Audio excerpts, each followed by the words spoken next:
Episode की शुरुआत में हम देखते हैं रॉज उस घर के अंदर जाता है, लेकिन उसे वहाँ पर कोई भी नहीं दिखता है। ग्रैनी उससे कहती है, तुम जानते हो तुम्हारे आंसर में बहुत ज़्यादा कॉन्फिडेंस दिख रहा है। रॉज, आप कैसे जानती हैं कि मेरा नाम रॉज है? वैसे ही हम देखते हैं उसके नीचे की सारी ज़मीन खिसकने लगती है। रॉज नीचे की तरफ गिरने लगता है और काफ़ी तेज़ी से चिल्ला रहा होता है। उसे अपने सामने एक लाइट नज़र आ रही होती है। वो कहता है कि अब मैं बच जाऊँगा या फिर नहीं। और फिर नेक्स्ट सीन में हम देखते हैं रॉज काफ़ी तेज़ी से ज़मीन में गिरता है, ज़मीन में गड्ढा हो जाता है। वो ऊपर की तरफ देखता है और काफ़ी ज़ोर ज़ोर से रोते हुए चिल्ला रहा होता है, ग्रैंड माँ क्या आप मुझे मारना चाहती थी? तभी हमें एक मशीन की आवाज़ सुनाई जाती है, लॉग इन, एडमिनिस्ट्रेटर ने तुम्हें पास कर दिया है, तुम इस टेस्ट को पास कर चुके हो और अब तुम नेक्स्ट टेस्ट में जा सकते हो। रॉज की नज़र दूसरी तरफ जाती है। वहाँ अनाउंसमेंट हो रहा होता है कि कंपटीशन के लिए सही व्यक्ति को चुना जाएगा।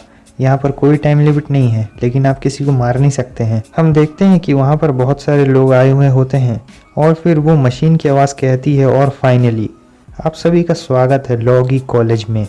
वो जगह बहुत बड़ी होती है और रॉज कहता है, क्या यही है लॉगी कॉलेज?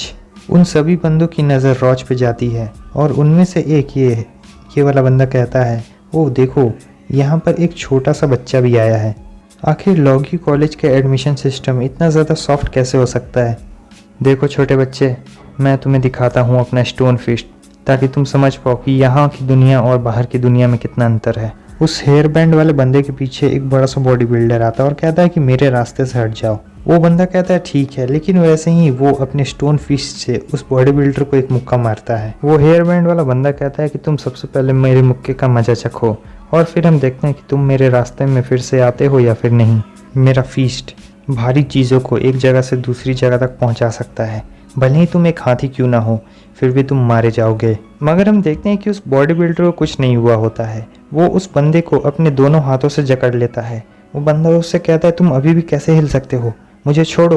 वो बॉडी बिल्डर अपनी पावर का इस्तेमाल करता है और उस बंदे की रीढ़ की हड्डी तोड़ डालता है। उस हादसे को देखने के बाद सभी लोगों की आंखें फटी की फटी रह जाती हैं। उसके बाद हमें इस बंदे के बारे में थोड़ा बताया जाता है। इस बड़े बंदे का नाम है टाई जैंग और ये अपनी स्ट्रेंथ के लिए बहुत ज़्यादा फेमस है और अपने आर्मर के लिए भी। ये इन सभी में से सबसे ताकतवर में से एक है, लेकिन सभी लोगों को भरोसा नहीं हो रहा होता है कि आखिर ये यहाँ पर क्या कर रहा है। शुरुआत का एग्ज़ाम है ना। रॉज अपने मन में सोच रहा होता है, ये लोग और इसकी एनर्जी प्रेशर तो काफ़ी कमाल की है, इसे ज़रा भी परवाह नहीं है कि ये किससे बात कर रहा है, देखने में तो ये बहुत अच्छा लग रहा है। और फिर रॉज कहता है, लॉजी यूनिवर्सिटी बहुत ज़्यादा इंटरेस्टिंग लग रही है, अगर ये लोग भी विलेजर्स की तरह होते तो ये बहुत ज़्यादा बोरिंग हो जाता। और फिर वो अपने मन में सोच रहा होता है, युवांग, मैं लॉजी कॉलेज के मिस्ट्री को देखना चाहता हूँ जिसके बारे में तुम बात कर रहे थे। मैं इसे डिस्कवर करूँगा कि आखिर ये किस तरह की जगह है। मैं अपने रास्ते में किसी को भी नहीं आने दूंगा, चाहे कुछ भी हो जाए, क्योंकि ये मेरा आखिरी मौका है और मैं इसे यूज़ करना चाहता हूँ। सीन चेंज होता है, हमें लॉगी कॉलेज के अंदर का सीन दिखाया जाता है। वहाँ पर हम देखते हैं कि एक बंदे को बहुत बुरी तरीके से कोई मार रहा होता है। हमें उस दूसरे बंदे को दिखाया जाता है जो उस पहले वाले बंदे को मारा होता है। वो दूसरा वाला बंदा कहता है, मैंने तुमसे कहा था ना, तुम यहाँ की चीज़ें नहीं बेच सकते हो, तुम सचमुच एक बहुत ही अजीब लड़के हो, हमेशा मुझे तंग करते रहते हो। तभी कोई उसका दरवाज़ा खटखटाता है। वो चश्मे वाला बंदा कहता है कि अंदर आ जाओ। हम देखते हैं कि वहाँ पर एक बंदा आता है जो कहता है, डायरेक्टर उससे कहते हैं, मिस्टर गाओ डायरेक्टर से कहते हैं कि इस साल का असेसमेंट शुरू होने वाला है, क्या आप चल के उनकी परफॉर्मेंस को नहीं देखेंगे? डायरेक्टर उससे कहते हैं कि नहीं, मैं इस पार्टी को ज्वाइन नहीं कर सकता हूँ, उन बच्चों में मुझे कोई इंटरेस्ट नहीं है। तभी मिस्टर गाओ उससे कहते हैं, मैंने सुना है उस आदमी का बेटा भी यहाँ पर आया है और जाय फैमिली का वंशज भी आया है। डायरेक्टर उससे कहते हैं, लगता है कि इस साल बहुत ज़्यादा मज़ा आने वाला है। सीन चेंज होता है। इधर हम देखते हैं कि अनाउंसमेंट हो रही होती है। सभी लोगों को बताया जाता है कि असेसमेंट शुरू होने वाला है और पहला रूल ये है कि तुम लोगों का टारगेट होगा क्रो, जो लॉगी कॉलेज के अंदर है। इधर रॉज कहता है, क्या क्रो, क्या वो एक डॉल है? और फिर हमें दूसरा रूल बताया जाता है कि यहाँ पे हज़ारों कौवे हैं इस कॉलेज के अंदर और तुम लोगों को सिर्फ उन कौवों को पकड़ना है जिनके पास स्क्रोल होगा। उन कौवों के पैर में एक स्क्रोल को बांधा गया है और तुम लोगों को उस स्क्रोल को तब तक रखना है जब तक टाइम ख़त्म ना हो जाए, और अगर तुम्हारे पास वो स्क्रोल टाइम ख़त्म होने तक होगा, इसका मतलब ये मान लिया जाएगा कि तुम पास हो। और फिर उसके आगे के रूल्स ये होते हैं कि टाइम सिर्फ 3 घंटे दिए जाएंगे और अगर तुम लास्ट सेकंड में भी मतलब उस स्क्रोल को ले लेते हो तो तुम पास माने जाओगे, और सिर्फ 50 कौवों के पास ये पास है। इधर रॉज अपने मन में सोच रहा होता है क्या सिर्फ 50 कौवे, सिर्फ 50 कौवों के पास है, यानी सिर्फ 50 लोग पास हो पाएंगे, और लेकिन यहाँ पर तो 1000 लोग हैं। इसका पास रेशियो तो बहुत ज़्यादा कम है, बहुत कम लोग पास हो पाएंगे। वो लोग इस बात को सुन के ज़रा से भी सरप्राइज़ नहीं हुए हैं। लगता है वो इस कॉलेज के रूल्स को पहले से जानते हैं। लगता है मुझे भी अपना बेस्ट देना होगा। और फिर उसके बाद असेसमेंट शुरू हो जाता है। इधर दूसरी तरफ हम देखते हैं डायरेक्टर और मिस्टर गाव ऊपर से ये सब चीज़ देख रहे होते हैं। डायरेक्टर कहते हैं कि इस बार मैं पूरी तरह उसी को देखूंगा। मिस्टर गाव कहते हैं कि आपका क्या मतलब है? मेरा मतलब ये है कि वो दोनों बच्चे मुझे निराश नहीं करेंगे।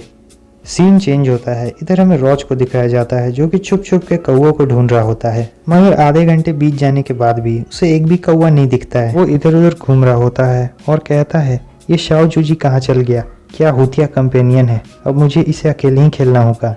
तभी रॉज देखता है कि उसके सामने से एक कौवा जा रहा होता है और वो कहता है चलो आखिरकार तुम मिल ही गए। रॉज सुपरमैन वाली जंप लगाता है और सीधे उस कौवे के आगे आ जाता है और उसे पकड़ने की कोशिश करता है। वो कौवा दूसरी तरफ भागता है। रॉज उससे कहता है कि तुमने मुझे बहुत लंबा इंतजार करवाया, अब चुपचाप मेरे हाथों में आ जाओ। रॉज उसे पकड़ने ही वाला होता है लेकिन वो कौवा दूसरी तरफ जंप लगा देता है।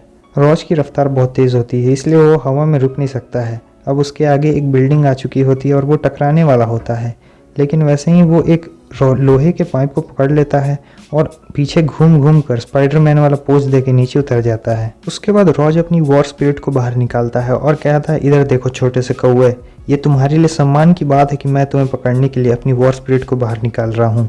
अब रॉज फ्लैश की स्पीड से जाता है और उस कौवे को पकड़ने वाला होता है, लेकिन इधर हमें एक दूसरे बंदे को भी दिखाया जाता है जो कि बहुत तेज़ी से दौड़ कर आ रहा होता है। और फिर हम देखते हैं कि वो सारे बिल्डिंग के आर पार चला जाता है और सीधे रॉज के साइड में आ जाता है और फिर वो रॉज को एक ज़ोरदार मुक्का मारता है। हम देखते हैं कि ये वही बॉडी बिल्डर होता है और वो उस कौवे को ही पकड़ लेता है। उसके बाद वो आराम से नीचे उतरता है और इधर दूसरी तरफ हमें रॉज को दिखाया जाता है जो कि दूर दूसरी तरफ जाके एक दीवार से टकरा जाता है। वो बॉडी बिल्डर कहता है छोटे बच्चे मुझे कौवा मिल गया, तुम्हारा बहुत बहुत शुक्रिया।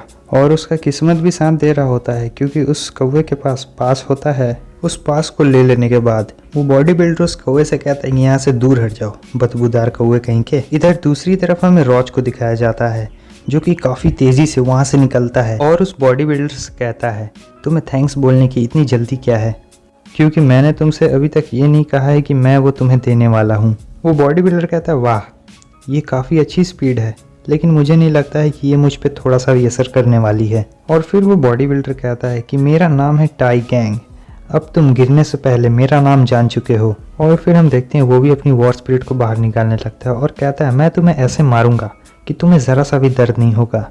मैं अपने वॉर स्पिरिट को तो समन नहीं कर सकता हूँ, लेकिन मेरा ब्रॉन्ज वॉल और आयरन वॉल पावर ही तुम्हारे लिए काफ़ी रहेगा। हम देखते हैं रॉज काफ़ी तेज़ी के साथ आगे बढ़ता है और उसे एक ज़ोरदार पंच मारता है, लेकिन हम देखते हैं उस बॉडी बिल्डर पर उस पंच का कोई भी असर नहीं होता है।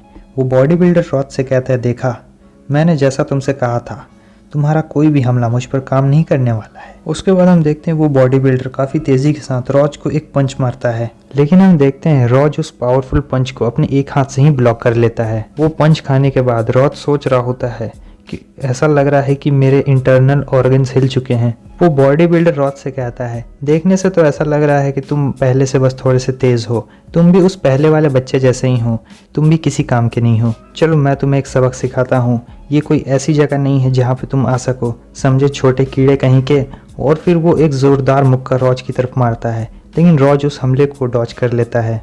वो बॉडी बिल्डर कहता है तुम मुझसे छुपने की कोशिश कर रहे हो क्यों, है ना? रॉज उसकी तरफ आगे बढ़ता है और कहता है ठीक है अब मैं तुम्हें डाउन करके ही रहूँगा। रॉज उसके चेहरे पे एक ज़ोरदार किक मारता है, लेकिन हम देखते हैं कि उस बॉडी बिल्डर को कुछ भी नहीं हुआ होता है। वो बॉडी बिल्डर उससे कहता है ठीक है अब तुम मरने के लिए तैयार हो जाओ, किसी को पता भी नहीं चलेगा कि तुम यहाँ पर थे। वो अपने दोनों हाथों को जोड़ता है और रॉज के ऊपर एक खतरनाक सवार करता है और वो कहता है जो चीज़ें ये नहीं जानती कि उन्हें सर्वाइव कैसे करनी है वो लोग राख में बदल जाते हैं। मैंने अपना बहुत समय तुम जैसे छोटे मोटे लोगों पर बर्बाद कर दिया। इधर हम देखते हैं कि रॉज वापस से खड़ा होने लगता है और कहता है कि तुम बहुत ताकतवर हो और तुम दूसरे वो ताकतवर शख्स हो जिससे मैं मिला हूँ, फिर भी तुम मुझे ऐसे ही नहीं हरा सकते हो। मैं तुम्हें हरा के रहूंगा। इधर हमें दूर पहाड़ों में दिखाया जाता है जहाँ पे दो लोग बात कर रहे होते हैं कि मैंने सुना है लॉकी कॉलेज का एंट्रेंस एग्ज़ाम पूरी दुनिया भर में चल रहा है। मास्टर ज़ाइबैंग, क्या हम ज्वाइन कर सकते हैं? देखने से ऐसा लग रहा है कि असाइनमेंट अपने वक्त पर शुरू हो चुका है। ज़ाइबैंग कहता है ठीक है, चलो ज्वाइन करते हैं। और बस हमारा ये एपिसोड यहीं पे ख़त्म होता है। अगर आपको वीडियो अच्छी लगी लाइक कर दें, शेयर कर दें, कमेंट करके बताएं आपको कैसी लगी। धन्यवाद।